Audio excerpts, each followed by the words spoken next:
He laughed while she was still on the floor, glasses shattered, knee bleeding because he knew no one would stop him. Then the man at the next table stood up, said his name out loud, and the entire room went dead silent. That's when the rich teen realized this wasn't a joke anymore.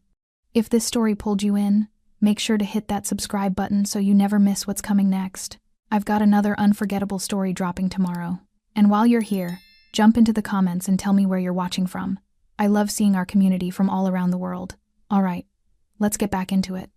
He laughed while she was still on the floor, glasses shattered, knee bleeding because he knew no one would stop him. Then the man at the next table stood up, said his name out loud, and the entire room went dead silent.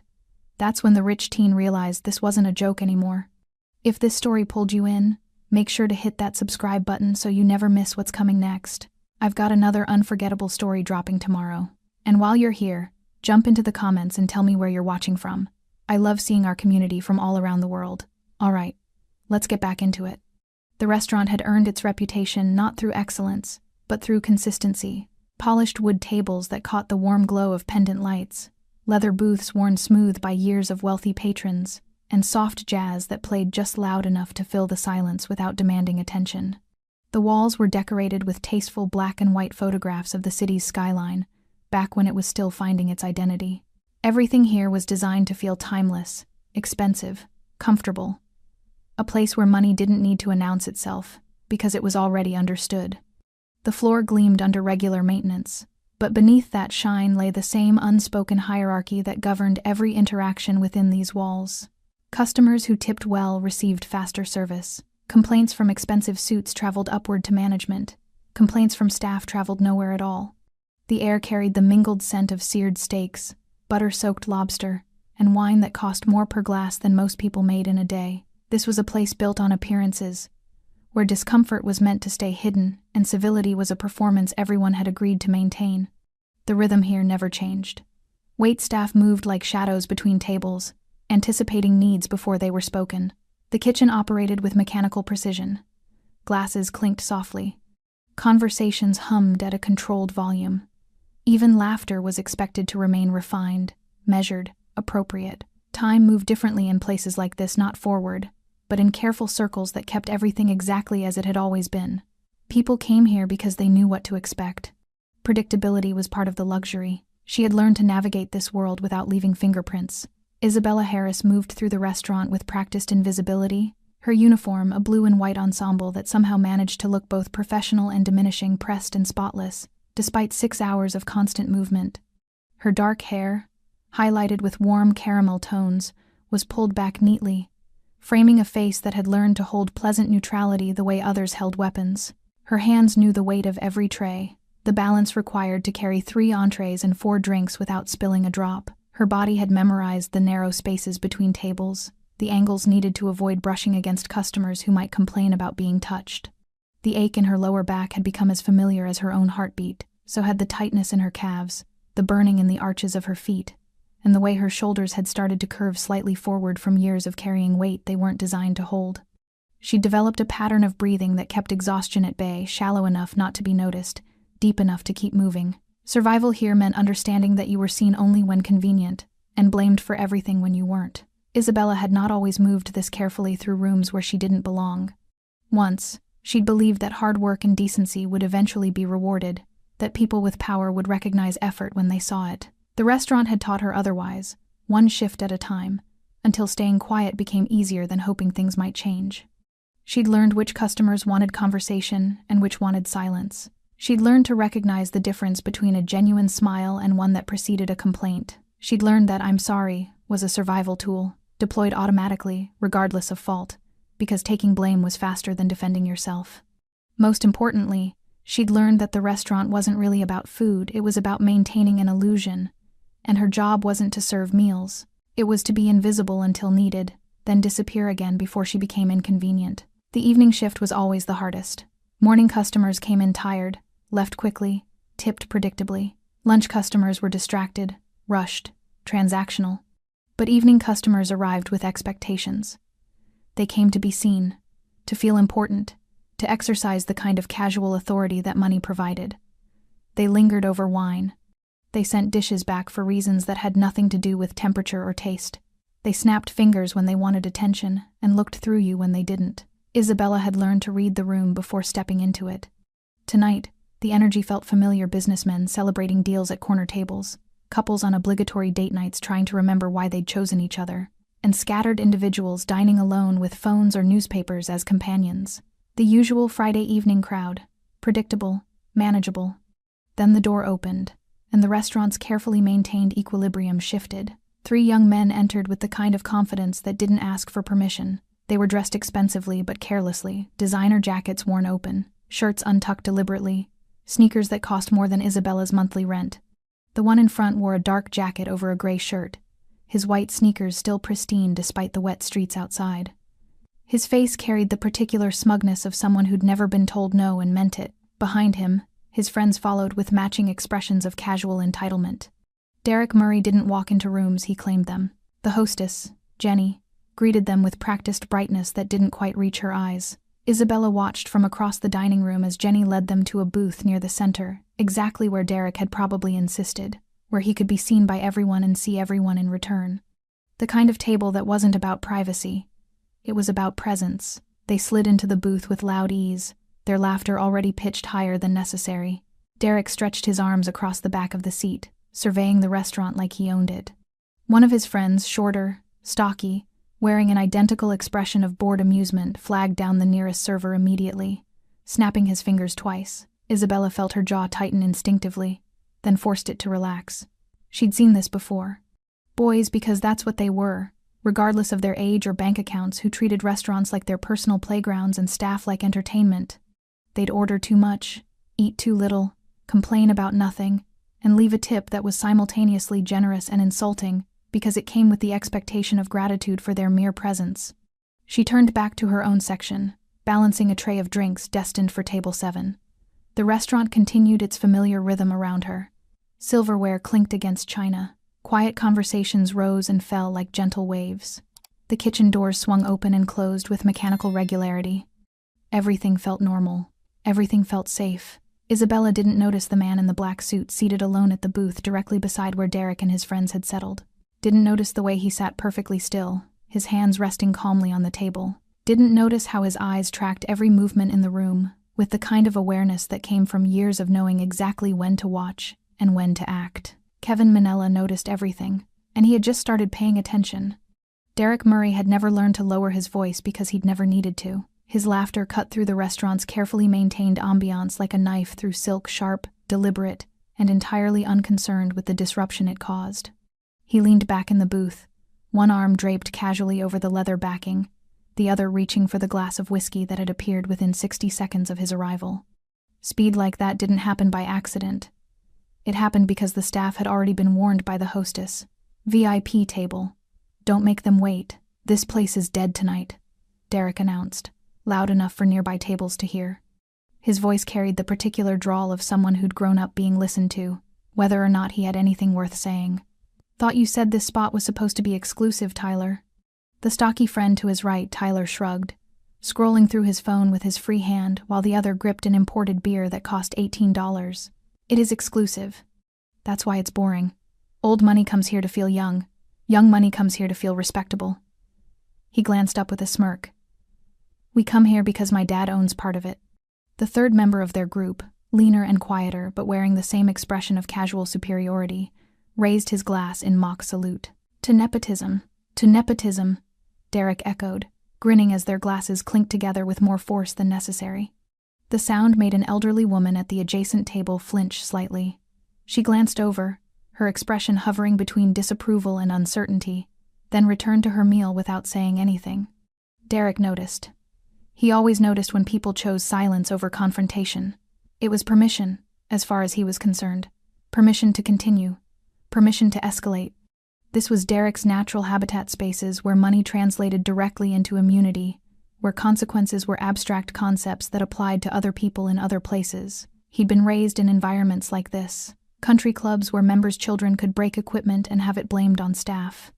Private schools where disciplinary action meant a phone call to parents who wrote checks large enough to redefine the term disciplinary action. Summer homes where local laws seemed more like suggestions that could be negotiated away with the right last name and the right attorney. His father had taught him, intentionally or not, that the world operated on a simple principle. Some people matter, and some people serve. The distinction wasn't about worth or character, it was about power. And power, Derek had learned, came from knowing you could do almost anything and walk away unscathed. "Where's our server?" Tyler asked, glancing around with exaggerated impatience despite having been seated less than 5 minutes ago. "I'm starving." "You're always starving," the lean friend Josh muttered, but he was already scanning the room too, looking for someone to summon. Derek's eyes landed on Isabella before theirs did. She was 3 tables away, setting down plates with practiced efficiency. Her movements were quick but controlled, her expression pleasantly neutral in that way. Service workers perfected present but not intrusive, helpful but not familiar. She wore a blue and white uniform that looked somehow both professional and apologetic, as if the clothes themselves were designed to say, "I'm here to help. Please don't complain about me." Something about that expression, that careful neutrality, irritated Derek immediately. It reminded him of every adult who'd ever smiled while thinking he was a spoiled brat, every teacher who'd passed him despite mediocre work, because failing a Murray would create complications nobody wanted. Every service worker who'd swallowed insults because keeping their job meant tolerating his behavior. That smile wasn't respect. It was fear pretending to be politeness. And Derek had always enjoyed testing where politeness ended and fear began. "That one," he said, gesturing toward Isabella with his whiskey glass. "She looks competent, probably actually gives a shit about her job." Tyler followed his gaze and snorted. "For now. Give her 5 more years in this place and she'll look like every other dead-eyed server who hates their life." "Depressing," Josh added, though he was grinning. "Accurate, but depressing." Isabella finished with her table and turned toward the kitchen, her path bringing her directly past their booth. Derek watched her approach, noting the slight fatigue in her posture that she was trying to hide, the way her smile had become a permanent fixture rather than a genuine expression. She probably practiced that smile in the mirror, probably told herself it was professional, probably believed that if she just kept her head down and worked hard enough, things would eventually get better. Derek had seen that hope before. He'd watched it die in people. "Excuse me," he called out as she passed, his tone hovering somewhere between polite and mocking. "Think we could get some service sometime tonight? Or are we supposed to just starve while you take care of everyone else first?" Isabella stopped, turned, and deployed that careful smile with impressive speed. "Of course. I'm so sorry for the wait. Someone will be right with you, this isn't my section. But let me find your server." "Why can't you just take our order?" Derek pressed, leaning forward slightly. "You're here. We're here. Seems efficient. I'd be happy to, but your server will have your table in their system, and—" "Jesus. It's not that complicated," Tyler interrupted, laughing. "We want food. You bring food. That's literally the entire job description." Isabella's smile tightened almost imperceptibly at the corners. "Let me grab some menus and We don't need menus," Derek said, his voice taking on an edge of amusement. "We've been here before. Just bring us the steak medium rare and another round of drinks. Think you can handle that without a manual?" There was a pause. Brief, barely noticeable to anyone not paying attention, but Derek was paying attention. He saw the moment Isabella calculated whether pushing back would cost her more than complying would. Saw her choose compliance. Saw her swallow whatever she actually wanted to say and replace it with agreement. "Of course," she said, her voice remaining professionally pleasant. 3 steaks, medium rare, and another round. "I'll put that in right away." "Appreciate it," Derek said, his tone making it clear appreciation had nothing to do with it. Isabella nodded and walked toward the kitchen, her pace just slightly faster than before. Derek watched her go, then turned back to his friends with a satisfied grin. "See?" he said, taking another sip of whiskey. "Easy." Behind him, unnoticed and unacknowledged, the man in the black suit at the next booth set down his drink with deliberate care. Kevin Manella's expression hadn't changed, but his attention had sharpened considerably.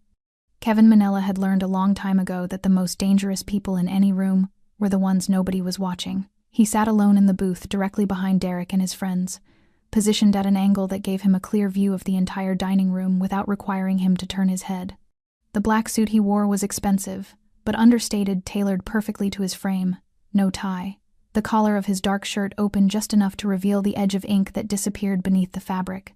Tattoos that told stories he didn't share with strangers. Stories that didn't need to be shared. Because the people who needed to know already did. His hands rested flat on the table, fingers relaxed but not careless. No fidgeting, no unnecessary movement. The kind of stillness that came from years of understanding that every gesture communicated something, and silence often communicated more than words ever could. A half-finished bourbon sat within easy reach, the ice melting slowly into amber liquid he wasn't particularly interested in drinking. He'd ordered it because sitting in a restaurant without ordering created attention, and attention was something Kevin managed carefully. The drink was a prop.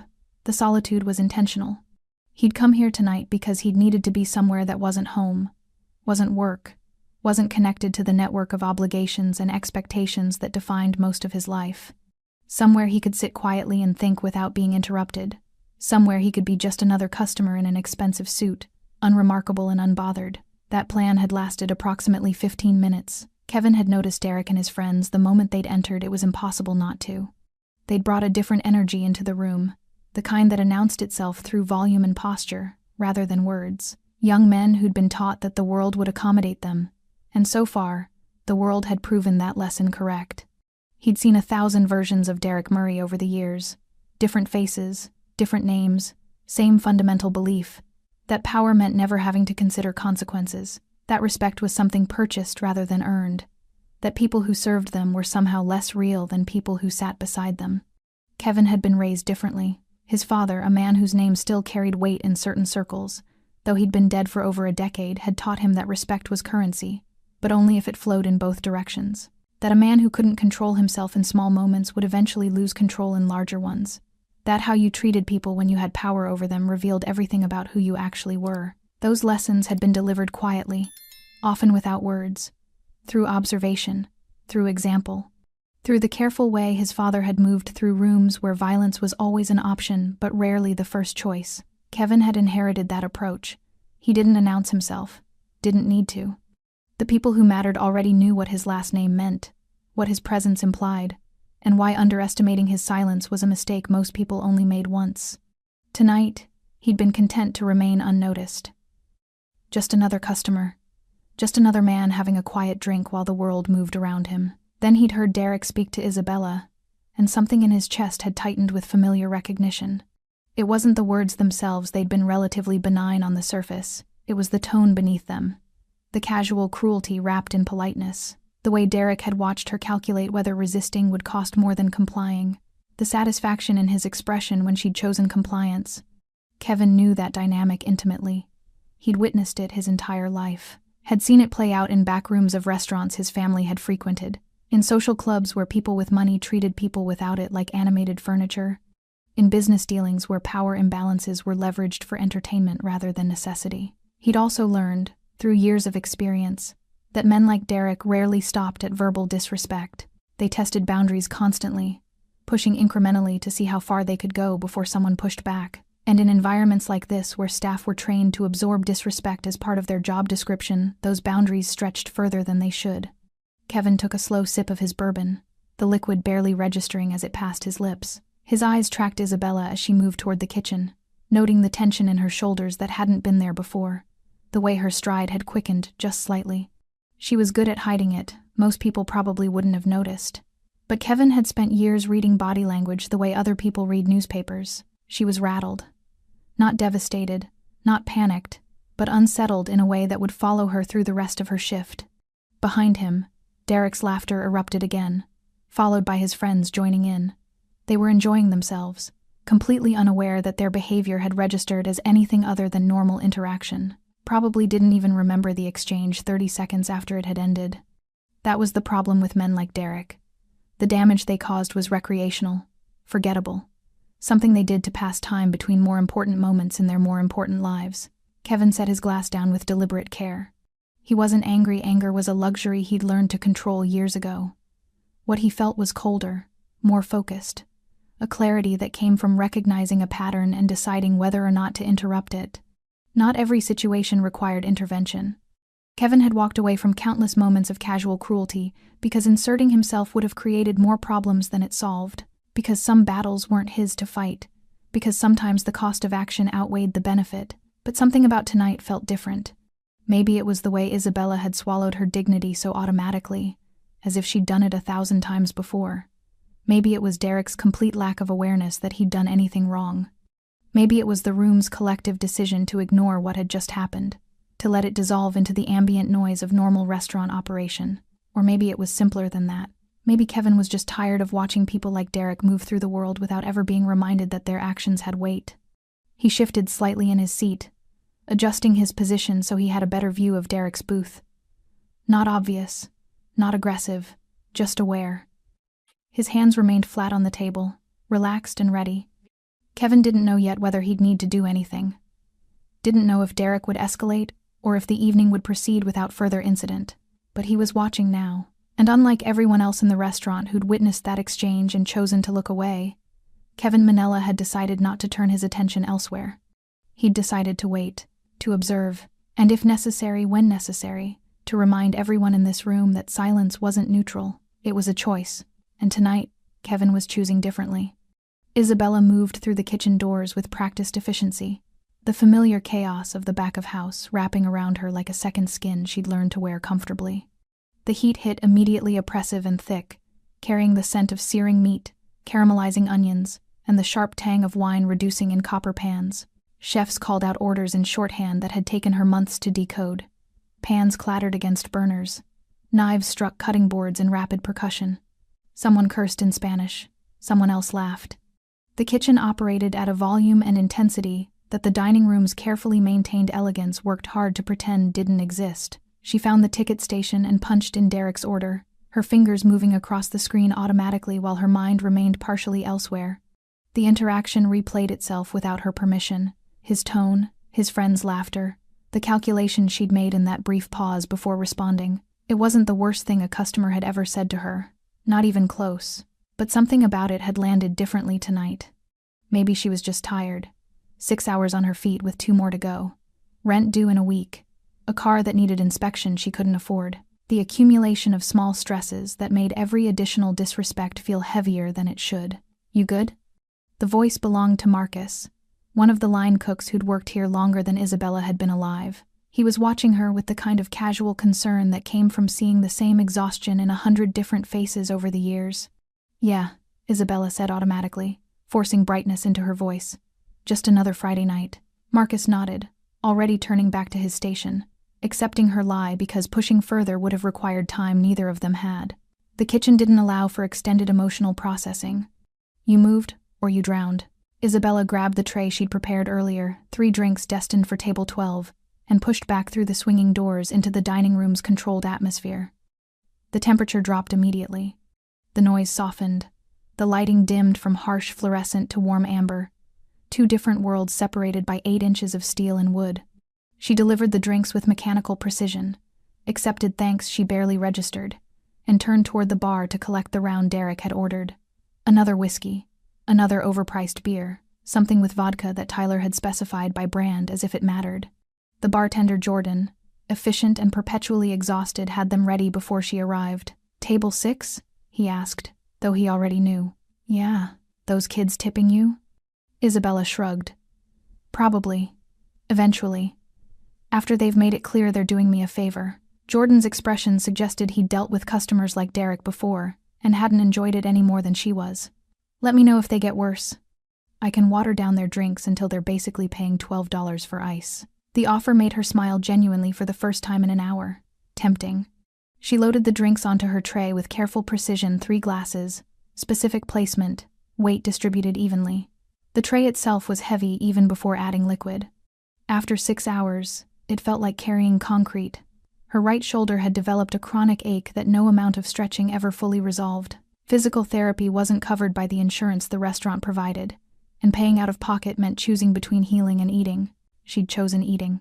Isabella lifted the tray with practiced ease, the motion so automatic her body executed it without conscious thought. One hand beneath for support, the other steadying the edge. Weight balanced across her forearm and shoulder. 3 steps to test stability before committing to the full walk.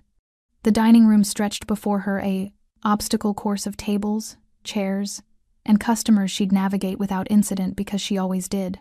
Muscle memory guided her around table 9, past the elderly couple at 11, through the narrow gap between the bar and booth 7, where a businessman sat alone, typing on a laptop while his food grew cold. Derek's booth sat directly ahead, positioned along the main aisle where foot traffic was highest. Deliberate placement. Maximum visibility. She could see them from here, Tyler scrolling through his phone. Josh leaning back with casual arrogance. Derek himself gesturing broadly while telling some story that had made him laugh at his own punchline. She was 12 feet away when she noticed Kevin Manella for the first time. Not because he'd done anything to attract attention, the opposite, actually. He sat so still in the booth beside Derek's that he'd become almost invisible despite his size and presence. But something about that stillness made him suddenly visible to her, the way a predator becomes noticeable the moment you realize it's been watching you the entire time. He was looking directly at Derek's table, not glancing, not casually observing, looking, with the kind of focus that suggested he was cataloging information, rather than simply passing time. Isabella's attention lingered on him for perhaps 2 seconds, noting the black suit, the tattoos visible at his collar and wrists, the way his hands rested on the table with unsettling calm, before her training reasserted itself and she looked away. Customers who wanted privacy deserved privacy. Staring was unprofessional. She was 8 feet from Derek's booth when Tyler noticed her approaching. "Finally," he announced, loudly enough for surrounding tables to hear. "Thought maybe you got lost." "Sorry for the wait," Isabella replied automatically, the apology emerging before she'd consciously decided to speak. Years of conditioning. Apologize first. Think later. 6 feet away, Derek turned to look at her, his expression already amused by something only he understood. He said something to Josh that Isabella couldn't quite hear, but both of them laughed in response. The kind of laugh that preceded entertainment at someone else's expense. 4 feet. Isabella's focus narrowed to pure execution. Don't spill, don't stumble, don't give them any reason to complain. The tray felt heavier than it should, her shoulder burning with familiar strain. Almost there. 3 feet. Derek shifted in his seat, his body language suggesting he was preparing to say something. Probably another comment delivered with that particular tone that made insults sound like conversation. She'd smile through it. Deliver the drinks. Walk away. 2 feet. That's when Derek's leg moved. Not dramatically, not obviously, just a subtle extension into the aisle, his foot crossing from beneath the table into the narrow path Isabella needed to traverse. Casual, deliberate, deniable. She saw it at the last possible second. Her brain registered the obstruction and sent emergency signals to muscles already committed to forward motion. Her body tried to adjust, tried to compensate, tried to execute the kind of last-minute correction that might have worked if she'd been carrying nothing, if she hadn't been on her feet for 6 hours, if her reflexes hadn't been dulled by exhaustion. But she was carrying 12 pounds of glass and liquid. And she had been on her feet for 6 hours, and her reflexes were dulled. Isabella's foot caught Derek's ankle with enough force to break her stride completely. Time fractured. Her forward momentum continued while her lower body stopped abruptly. The tray tilted. Her hand gripped tighter, instinctively trying to save what was already lost. Weight shifted catastrophically. 3 glasses began sliding in 3 different directions, liquid sloshing over edges, gravity asserting itself with indifferent finality. She felt herself falling, felt her knee strike the floor with brutal impact, felt the tray slip from her grasp despite every desperate attempt to hold it. Then came the sound. Glass shattering against wood, liquid splashing across polished floor. The sharp, crystalline crash that cut through conversation and music and ambient noise like a gunshot in a library. The entire restaurant went silent. Isabella knelt on the floor in a spreading pool of whiskey, beer, and vodka, surrounded by shattered glass, her uniform soaked, her knee screaming, her face burning with humiliation so profound it felt physical. And above her, Derek Murray began to laugh. The laughter came first, loud, unrestrained, and sharp enough to cut through the silence that had frozen the restaurant in place. Derek's hand shot out, finger pointing directly at Isabella as she knelt on the floor, surrounded by shattered glass and spreading liquid. His mouth opened wide with genuine amusement, the kind of laughter that came from deep in the chest, uninhibited by self-awareness or empathy. He wasn't trying to be quiet, wasn't trying to be subtle. He was enjoying this too much to care who heard. "Oh my God," he managed between breaths, his voice carrying across the dining room with perfect clarity. "Did you see that?" He gestured wildly, miming a stumbling motion that bore no resemblance to what had actually happened. "Just completely ate it." Tyler erupted beside him, his stocky frame shaking with laughter as he slapped the table hard enough to make their remaining glasses jump. "Dude, that was incredible. Like watching someone fail in slow motion." Josh leaned forward, grinning as he pulled out his phone. Please tell me someone got that on video. That was comedy gold. Their laughter fed off each other, building in volume and confidence. Other customers had turned to look, some with surprise, others with uncomfortable curiosity, but no one said anything. The moment hung suspended in collective uncertainty, everyone waiting to see how this would resolve itself, hoping someone else would take responsibility for responding. Isabella remained frozen on her knees, her hands pressed against the wet floor, her breathing shallow and quick. The physical impact had been jarring. Her knee had struck the hardwood with enough force that pain was radiating up her thigh in hot, nauseating waves. But the physical pain was nothing compared to the other kind, the kind that came from being the center of attention for all the wrong reasons. The kind that made your face burn and your throat close and your vision narrow until all you could see was the mess you were kneeling in, the mess you'd somehow become responsible for despite not having caused it. Glass glittered around her like malicious diamonds. Amber liquid soaked through the fabric of her uniform, cold against her skin. She could smell the whiskey, sharp and astringent, could feel dozens of eyes on her back, could hear Derek's laughter echoing in her skull like a taunt that would never fully fade. "I'm sorry," she heard herself say, the words automatic and pathetic. "I'm so sorry. I'll clean this up right away. I'm so sorry?" Derek interrupted, still laughing. "You should be. Do you know how much those drinks cost? That's like $50 on the floor right there." "Probably comes out of her paycheck," Tyler added, grinning. "Guess you're working for free tonight, huh?" Josh laughed at that, shaking his head. "Brutal." Isabella's hands trembled as she began reaching for the larger pieces of glass, trying to gather them despite having no plan for where to put them, no tray to collect them on. No clear thought beyond needing to fix this immediately. A shard cut into her palm, not deep, but enough to draw a thin line of blood that mixed with the alcohol on her hands.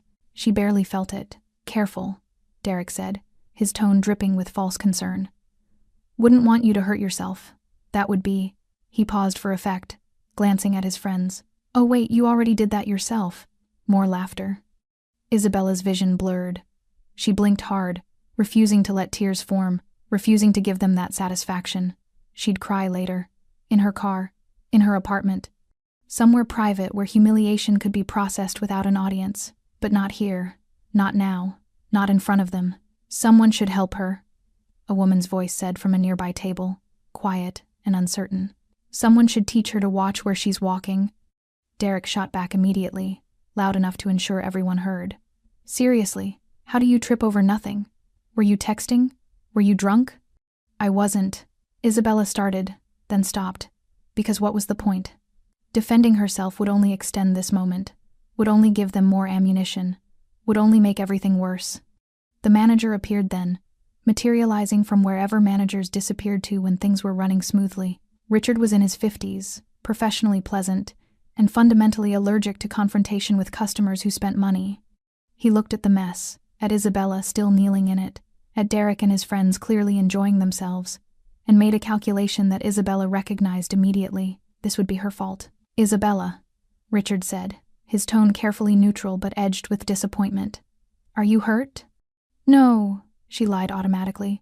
"I'm fine. What happened?" Before she could answer, Derek leaned forward, his expression shifting to something resembling concern that didn't reach his eyes. "She just wasn't paying attention, man. Came flying past our table and totally wiped out. We were about to check if she was okay, but—" He gestured at the mess with exaggerated helplessness. The lie was so casual, so confident, that for a moment Isabella almost doubted her own memory. Almost wondered if maybe she had been careless, had been moving too fast, had simply missed seeing her own feet. Then she remembered the deliberate extension of his leg, the calculation in his eyes, the smile that had preceded her fall. "I tripped," she said quietly, not looking at Derek, not accusing him directly because she knew how that would sound. A server blaming a customer. Her word against his expensive clothes and confident friends versus her soaked uniform and bleeding palm. There was no universe where that ended in her favor. "Let's get this cleaned up," Richard said, his tone making it clear the conversation was over. "Isabella, go to the back and get yourself together. I'll have someone bring out their replacement drinks and comp their meal." "Appreciated," Derek said smoothly, leaning back in his booth with the satisfied expression of someone who'd just won a game they'd invented. "Accidents happen, right? No hard feelings?" Tyler snickered. Josh raised his phone slightly, checking an angle. Isabella pushed herself to her feet, her knee protesting with sharp insistence. Her uniform clung to her body, cold and uncomfortable. Her hands were shaking. Her face felt like it was on fire. She turned toward the kitchen without making eye contact with anyone, walking as quickly as her injured knee would allow, desperate to be anywhere else, to be invisible again, to have this moment erase itself from existence. Behind her, Derek's laughter started up again, quieter now but still audible, still victorious. The dining room gradually resumed its previous rhythm. Conversations picked back up. Silverware clinked against plates. The jazz music that had been temporarily drowned out reasserted itself. Within 90 seconds, the incident had been absorbed into the restaurant's normal operation. A minor disruption, a momentary awkwardness, nothing that would be remembered past tonight, except by Isabella, who would remember it forever, and by Kevin Manella, who hadn't moved from his booth, who hadn't looked away, whose hands had slowly curled into fists against the table, whose expression had shifted from observation to decision. The kitchen doors swung shut behind Isabella with a soft pneumatic hiss, cutting her off from the dining room and its carefully maintained illusions. She made it exactly 6 steps before her composure shattered.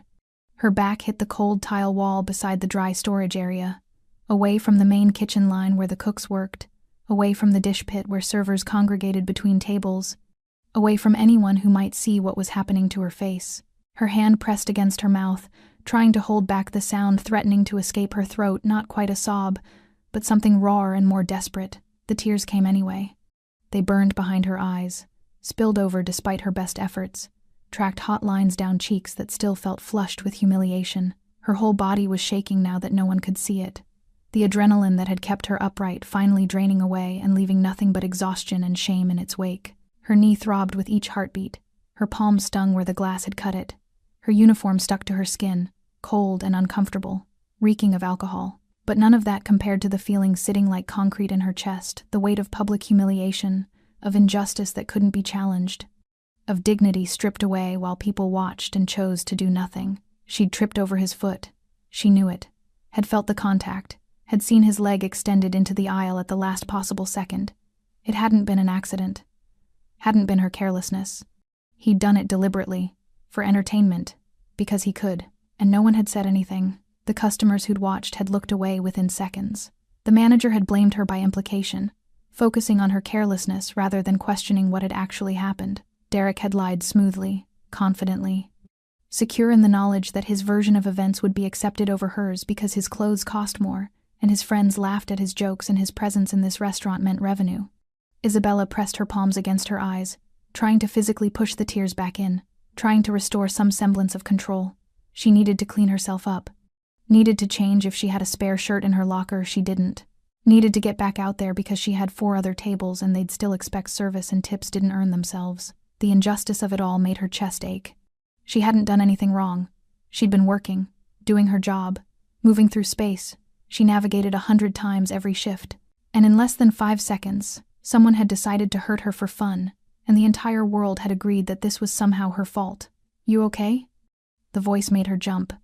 Maria, another server, stood a few feet away with an expression of genuine concern that somehow made Isabella feel worse rather than better. Pity was harder to receive than indifference.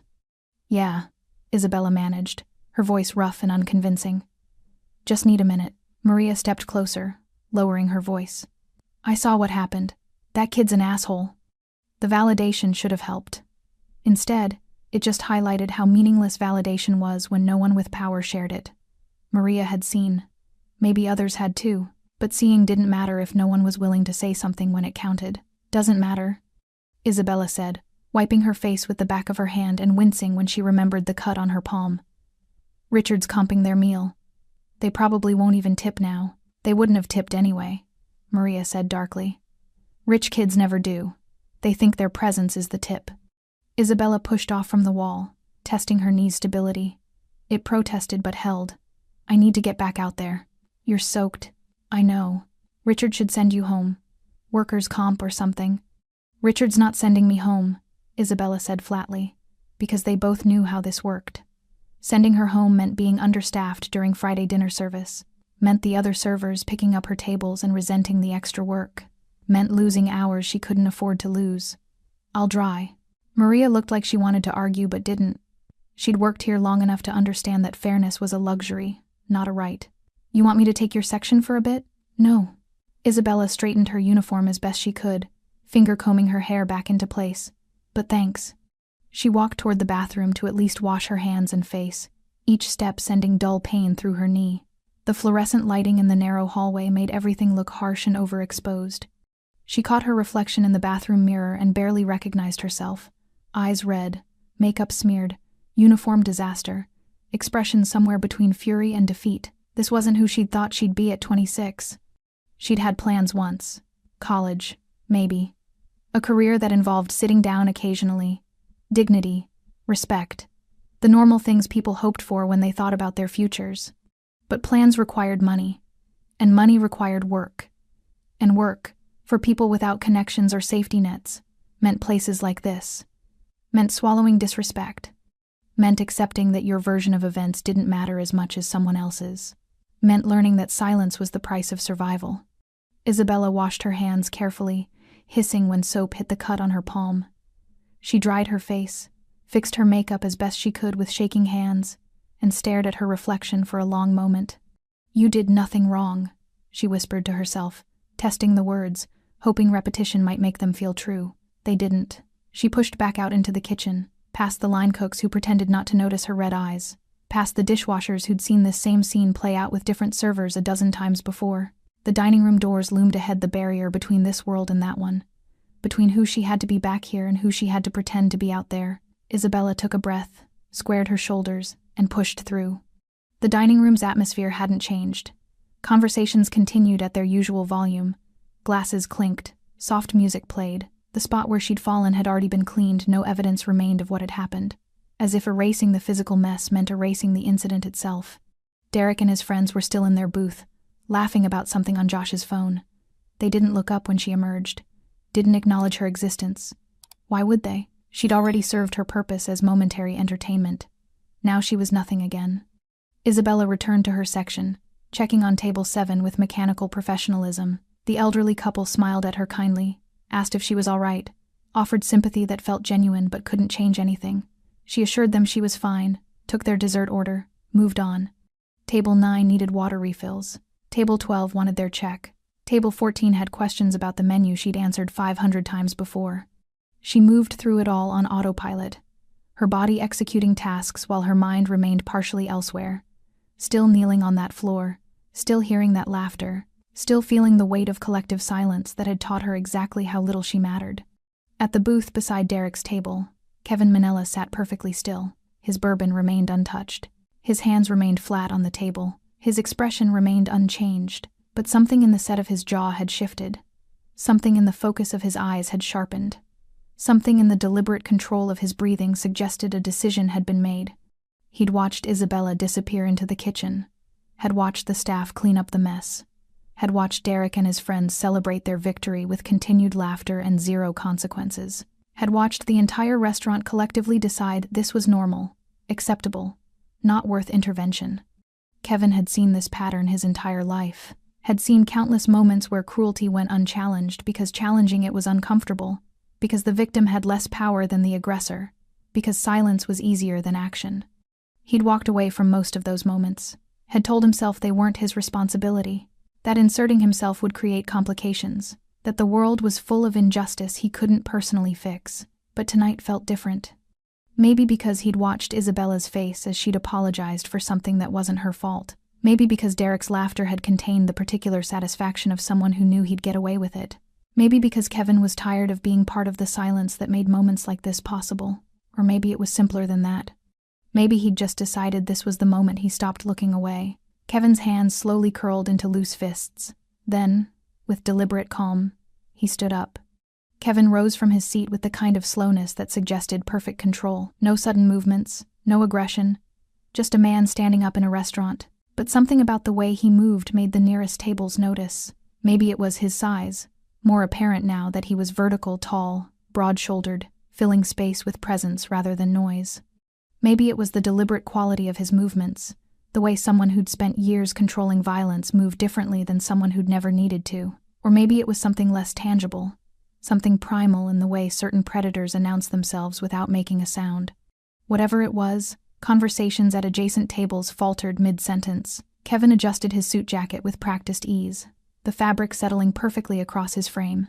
The tattoos at his collar and wrists were more visible now, dark ink that disappeared beneath expensive cloth, symbols and words that told stories to people who knew how to read them. His face remained neutral, almost pleasant, but his eyes had taken on a quality that made looking directly at them uncomfortable. He took one step toward Derek's booth. The laughter died immediately. Derek noticed him first, his peripheral vision catching the movement, his brain registering that someone large was approaching their table with purpose. His smile faltered, replaced by confusion that hadn't yet evolved into concern. Tyler and Josh followed his gaze, their own expressions shifting from amusement to curiosity. "Can we help you?" Derek asked, his tone still carrying traces of the confidence that had defined his entire evening.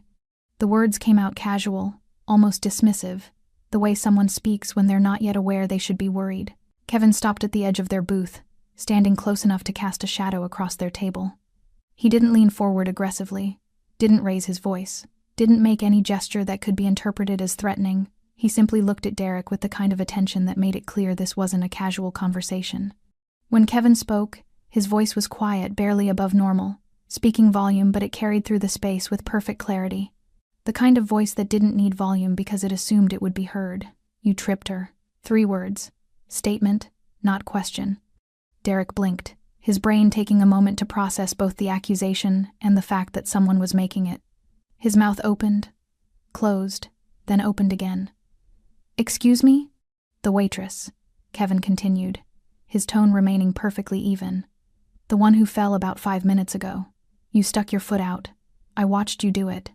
The booth went silent. Tyler's hand froze halfway to his phone. Josh's smile evaporated completely. Derek's face cycled through several expressions in rapid succession: surprise, confusion, then irritation that someone was challenging his version of events. "I don't know what you think you saw," Derek said, his voice taking on a defensive edge wrapped in false politeness. "But she tripped over her own feet. It was an accident." "Maybe you should mind your own. I saw you extend your leg into the aisle," Kevin interrupted, his tone still calm but carrying an undercurrent of finality that made interrupting him feel dangerous. "I watched you position it deliberately. I saw you smile before she fell. And I heard you laugh after." The words hung in the air like an indictment. Derek's face flushed, not with shame, but with anger at being called out. He straightened in his seat, puffing up slightly the way young men did when they felt their authority questioned. "Look, I don't know who you think you are, but Kevin Manella." The name dropped into the conversation like a stone into still water. For a moment, nothing happened. Derek stared at Kevin with continued defiance, clearly expecting the name to mean nothing, to be just another attempt at intimidation that he could brush off the way he'd brushed off every adult authority figure who'd ever tried to correct his behavior. Then recognition flickered across Tyler's face. His eyes widened almost imperceptibly. His posture shifted from relaxed confidence to rigid attention. He glanced at Derek with an expression that suggested he wanted to say something but wasn't sure how to say it in front of company. Josh caught the change in Tyler's demeanor and his own expression began to shift, uncertainty creeping in where smugness had been seconds before. Derek noticed their reactions and his irritation deepened. "Am I supposed to know who that is?" Tyler leaned closer, lowering his voice to an urgent whisper that Kevin could still hear perfectly. "Dude. Manella. That Manella." The color drained from Derek's face in stages, first pink fading to pale, then pale fading to something closer to gray. His mouth went dry enough that Kevin could see him swallow reflexively. The confident posture collapsed inward as his brain made connections it should have made immediately if he'd been paying attention to anything beyond his own entertainment. Kevin waited, watching the realization settle with the patience of someone who'd had this exact conversation before.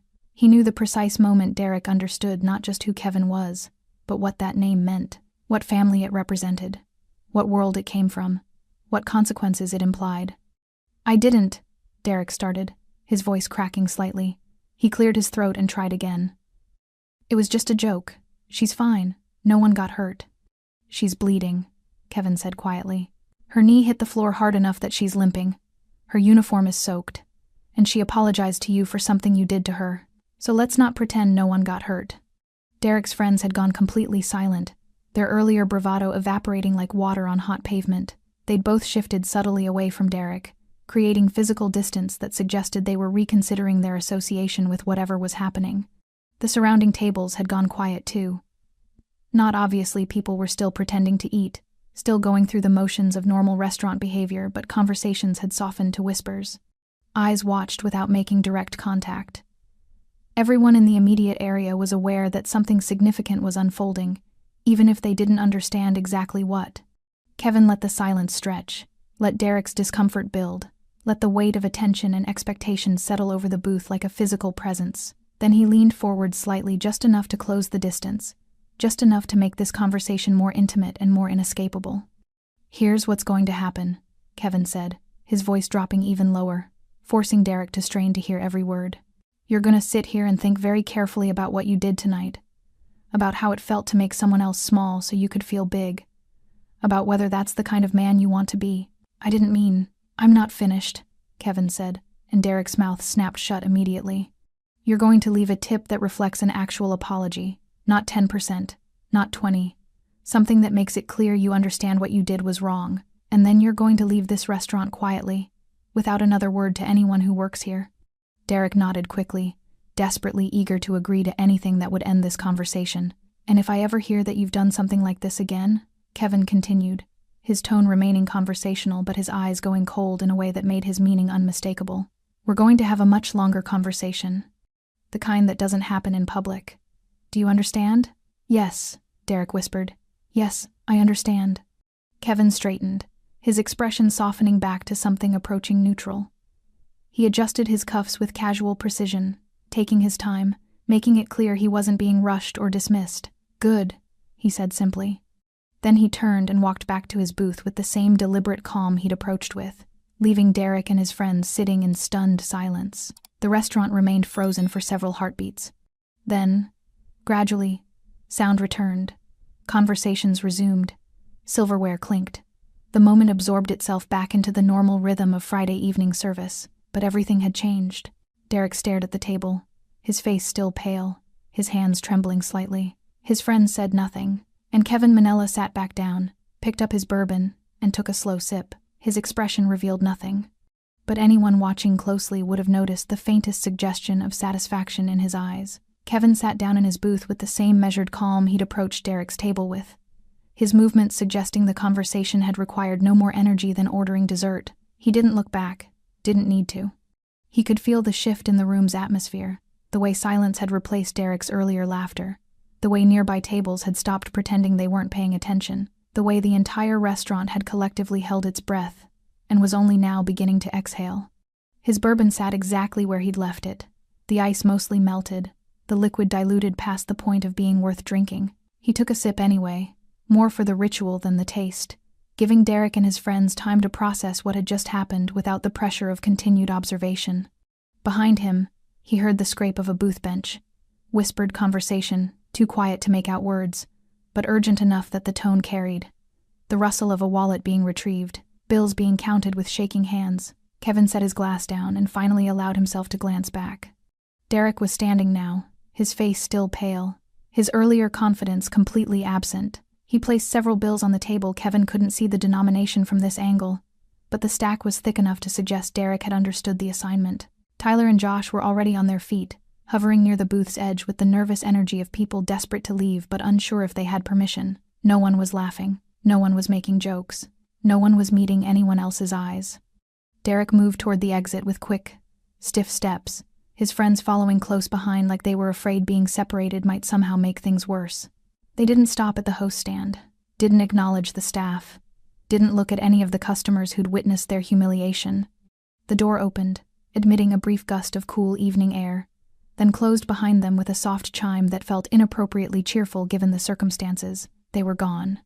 The restaurant exhaled collectively, conversations resuming with slightly more energy than before, as if people needed to re-establish normalcy after witnessing something that had disrupted the usual social order. Within 30 seconds, the dining room had absorbed Derek's departure the same way it had absorbed Isabella's fall, as a temporary disruption that could be smoothed over and forgotten. But not everyone was ready to forget. Kevin watched as Richard, the manager, approached Derek's now empty booth with the cautious energy of someone who'd just realized they might have mishandled something important. He picked up the bills Derek had left. Kevin saw his eyebrows rise at whatever amount he was holding, then looked around the dining room as if searching for an explanation. His gaze landed on Kevin. For a moment, their eyes met, Richard's expression cycled through confusion, uncertainty, and then careful neutrality as his brain made whatever connections it needed to make. He gave Kevin a small nod, acknowledgement without commitment, respect without understanding, then walked away toward the kitchen with the money still in his hand. Kevin returned his attention to his bourbon, content to let Richard's speculation remain just that. He hadn't intervened for recognition or gratitude, hadn't done it to make a statement about himself. He'd done it because someone needed to, and everyone else had chosen not to. Simple as that. The kitchen doors swung open, and Isabella emerged carrying a tray of desserts destined for a table across the dining room. She moved carefully, still favoring her uninjured leg slightly, her uniform mostly dry now but wrinkled from the earlier disaster. Her face had regained some composure, the professional mask back in place, though Kevin could still see traces of strain around her eyes. She didn't know yet what had happened at Derek's table. Didn't know he'd left. Didn't know about the money he'd been forced to leave behind or the fear Kevin had put in his voice. She would find out eventually from Richard, probably, or from one of the other servers who'd witnessed the confrontation. But for now, she simply moved through the dining room doing her job, carrying weight she shouldn't have to carry, maintaining dignity that others had tried to strip from her. Kevin watched her deliver the desserts with practiced efficiency, watched her smile at customers who had no idea what she'd been through tonight, watched her disappear back into the kitchen without once glancing toward the booth where Derek had been sitting. She was stronger than Derek would ever be.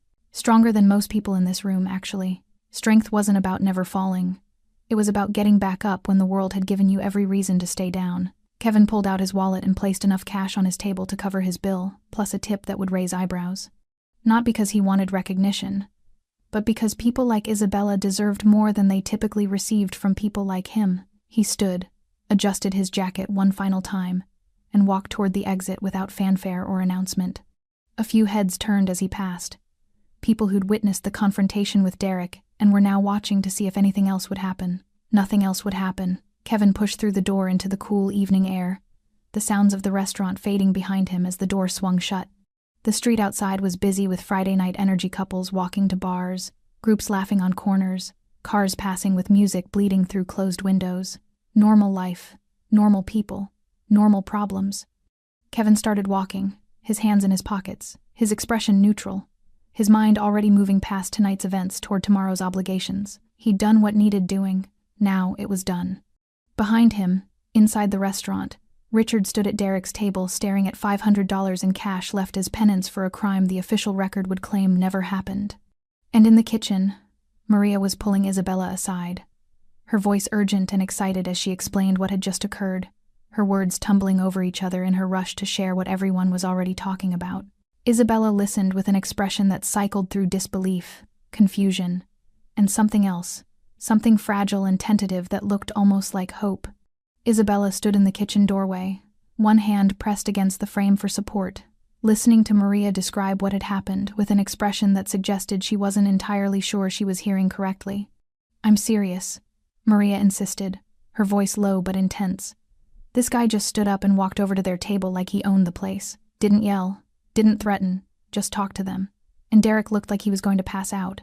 "What did he say?" Isabella asked, her voice barely above a whisper. "I couldn't hear all of it, but I heard him say your name. Said Derek tripped you on purpose. Called him out right there in front of everyone." Maria's eyes were bright with vicarious satisfaction. You should have seen Derek's face when he realized who he was talking to. Went white as a sheet. Isabella's hand moved to her chest, pressing against the ache that had been sitting there since she'd fallen. "Who was he?" "Some guy named Manella, Kevin Manella."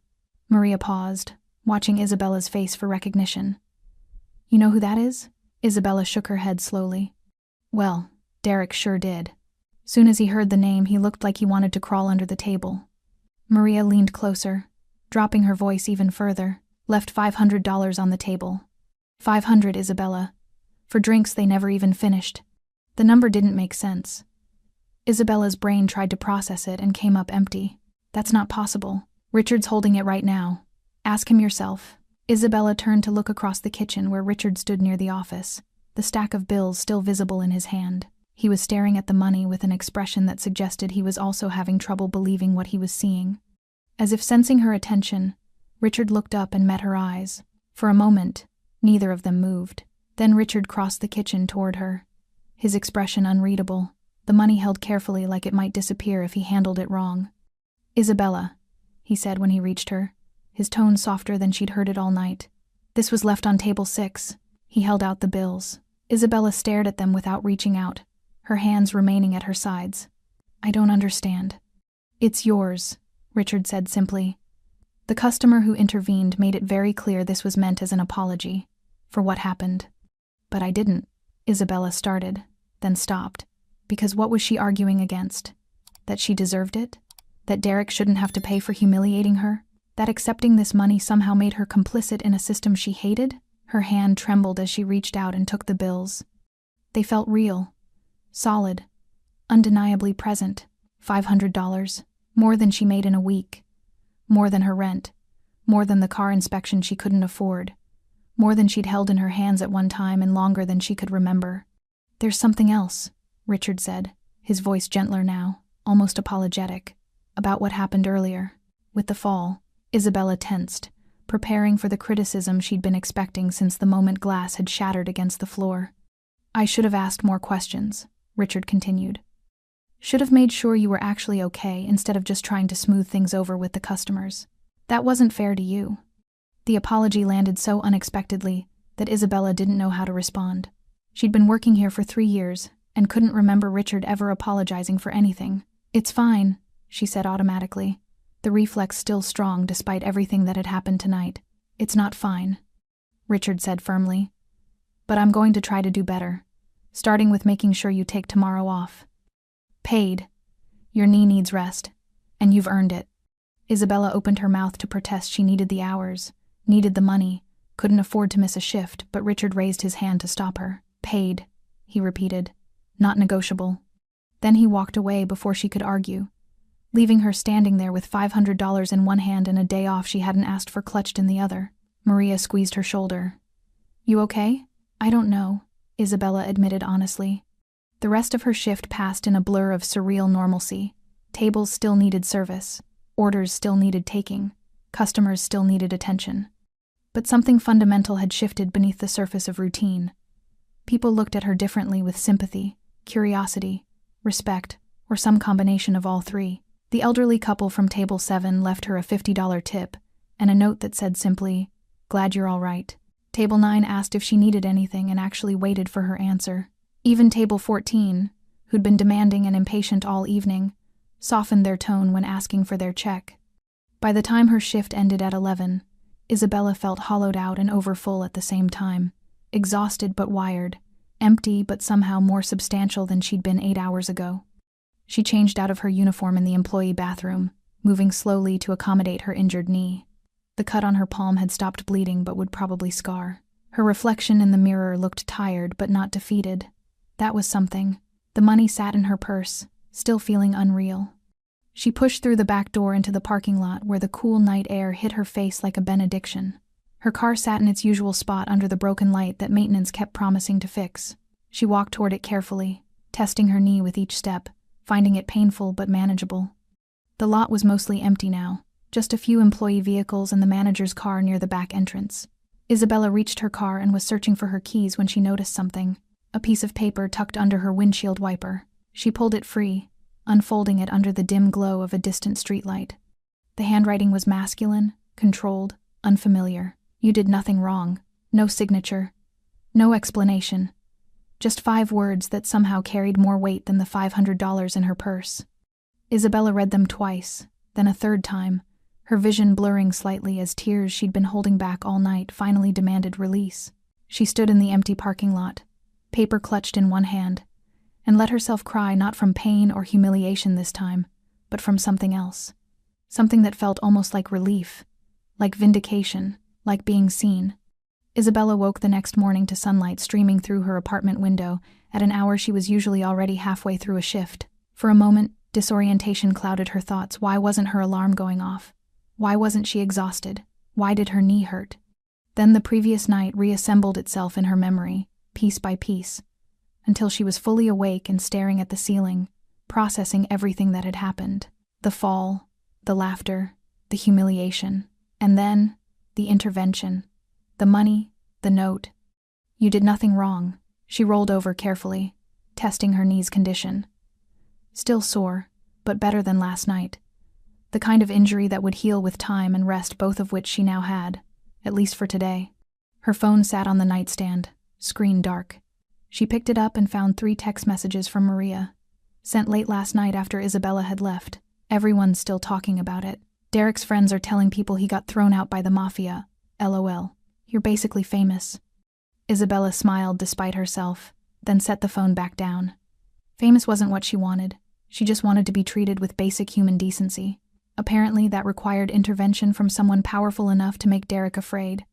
The thought should have made her feel grateful, and part of her was grateful. Genuinely, but another part felt something more complicated. Sadness, maybe. That justice had required a man like Kevin Manella to dispense it. That her own voice, her own truth, her own experience, hadn't been enough to matter until someone with power decided to care. She got out of bed slowly, made coffee in the quiet of her small kitchen, and sat by the window watching the city wake up around her. People walking dogs, cars heading to work, normal Saturday morning rhythms that usually happened while she slept. The $500 sat on her counter where she'd placed it last night, still feeling surreal in the daylight. That money would change things. Not forever. $500 wasn't life-changing in any permanent sense, but for right now, it meant breathing room, meant getting her car inspected, meant groceries that weren't generic brand, meant 1 month where she didn't have to choose between paying rent on time or keeping the lights on. It meant dignity, purchased at the price of her humiliation. The note sat beside the money, those 5 words still carrying impossible weight. You did nothing wrong.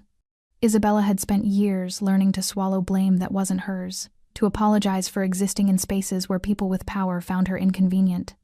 She'd internalized the lesson that survival meant accepting responsibility for things beyond her control, because fighting that current required energy she didn't have and would only result in losing her job. But someone had seen what actually happened, had cared enough to say something, had used his power not to hurt her, but to protect her. That changed something fundamental. Not in the world was still the world, full of people like Derek who believed their money made them untouchable, full of managers like Richard who prioritized comfort over justice, full of systems designed to make people like Isabella invisible. But in her, something in her had shifted. Some small, quiet part that had learned to stay silent was reconsidering whether silence was actually safety or just slow erasure. She finished her coffee, showered carefully to protect her injured knee, and got dressed in clothes that weren't her uniform. The day stretched ahead of her, empty of obligations, and she decided to do something she hadn't done in months. She went for a walk. Not anywhere specific. Just out into the city, moving at her own pace, stopping when she wanted to stop, existing in public space without serving anyone or apologizing for taking up room. People passed her on the sidewalk without incident. No one tripped her, no one laughed, no one made her feel small. It was normal, unremarkable, and somehow, after last night, it felt like a gift.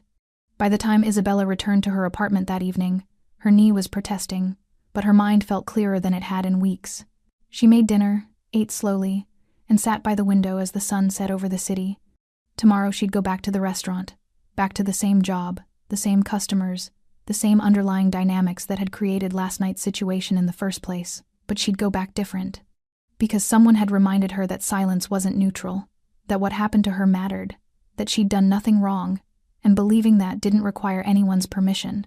The note still sat on her counter. Isabella picked it up one more time, read those 5 words again, then carefully folded it and placed it in her wallet where she'd see it every day. Some things were worth remembering, some voices were worth listening to, and some moments terrible as they were taught you exactly who you were and who you wanted to become. Isabella Harris had fallen last night, but she'd gotten back up, and this time, she'd stood a little taller than before. Thanks for staying with this story right till the final moment. You're the reason these stories come alive. If you're ready for another powerful journey, just tap the next video on your screen. And before you go, leave a quick comment and rate this story from 1 to 10. I'm excited to see your thoughts and connect with you down there.